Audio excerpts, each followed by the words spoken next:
2023 நடந்த ஒரு old question. ஜாகிரஃபியில் பேரிடர் மேலாண்மை அது ரிலேட்டடான ஒரு கொஸ்டின் பார்க்கலாம். கொஸ்டின் பாருங்கள். விழு, மூடிக்கொள், பிடித்துக்கொள் என்பது எதற்கான ஒத்திகை அப்படின்னு சொல்லி கேட்டிருக்காங்க. விழு, மூடிக்கொள், பிடித்துக்கொள் என்பது எதற்கான ஒத்திகை? ஸோ இதுக்கான ஆன்சர் உங்களுக்கு வந்து எங்கே இருக்குது அப்படின்னு பார்த்தீங்கன்னா, 9th ஸ்டாண்டர்ட் சோஷியல் சயின்ஸ் புக்கில் ஜாகிரஃபியில் வந்துட்டு பேரிடர் மேலாண்மை அப்படின்னு சொல்லிட்டு ஒரு லெசன் இருக்கும். அதில் வந்து நம்மளுக்கு கொடுத்துருப்பாங்க.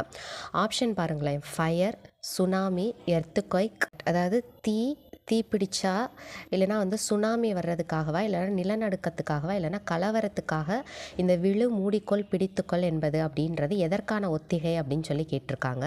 பாருங்க, 9th ஸ்டாண்டர்ட் சோஷியல் சயின்ஸ் புக்கில் பேரிடர் மேலாண்மை, பேரிடரை எதிர்கொள்ளுதல் அப்படின்றதில் கொடுத்துருக்காங்க. ஸோ அதில் ஃபஸ்ட்டு ஒன் நிலநடுக்கம். நிலநடுக்கத்துக்கான ஒத்திகை கொடுத்துருக்காங்க பாருங்கள்.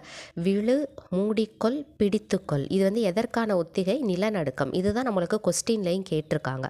ஓகேவா? அப்போ இதுக்கான ஆன்சர் என்னது? விழு, மூடிக்கொள், பிடித்துக்கொள். இதுக்கான ஆன்சர் வந்து என்ன அப்படின்னா நிலநடுக்கத்துக்கான ஒத்திகை, அதாவது எர்த்குவைக், அதுக்கான ஒத்திகை தான் வந்துட்டு விழு, மூடிக்கொள், பிடித்துக்கொள் அப்படின்றது. ஸோ நிலநடுக்கம். இப்போ அது போக ஆப்ஷனில் 3 இருக்கு இல்லையா? தீ, சுனாமி, கலவரம்.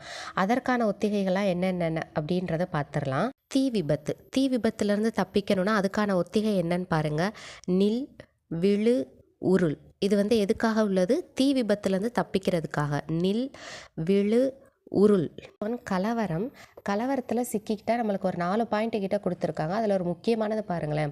இப்போ கலவரம்னா நிறைய இப்போ துப்பாக்கி சூடு அதெல்லாம் வந்து நடக்கும். ஸோ அந்த மாதிரியான நேரத்தில் வந்து நம்ம என்ன பண்ணணும்னா, துப்பாக்கி சுடக்கூடிய சத்தம் கேட்டால் தரையில் கிடைமட்டமாக படுத்துக்கொண்டு தலையையும் கழுத்தையும் மூடிக்கொள்ளவும் அப்படின்றது கொடுத்துருக்காங்க. இது எதுக்காக? கலவரம். கலவரத்தில் முக்கியமாக துப்பாக்கி சுடக்கூடிய சத்தம் கேட்டா அப்படின்ற மாதிரி கொடுத்துருக்காங்க. அதே மாதிரி ஆழிப்பேரலை, சுனாமி, அதுக்குமே வந்துட்டு உங்களுக்கு ஒரு 6 பாயிண்ட் கிட்ட கொடுத்துருக்காங்க. இது யூஸ்வலாக நம்மளுக்கு வந்து நியூஸ் கேளுங்க. அப்போ அதுலேருந்து எங்கே நீங்கள் பாதுகாப்பான இடங்களுக்கு வந்து கவர்மெண்ட்ஸ் எங்கே போக சொல்கிறாங்களோ, எங்கே கேம்ப்பு போட்டிருக்காங்களோ அங்கே போங்க அப்படின்ற மாதிரி வந்து நம்மளுக்கு வந்து பாயிண்ட்ஸ் வந்து கொடுத்துருப்பாங்க.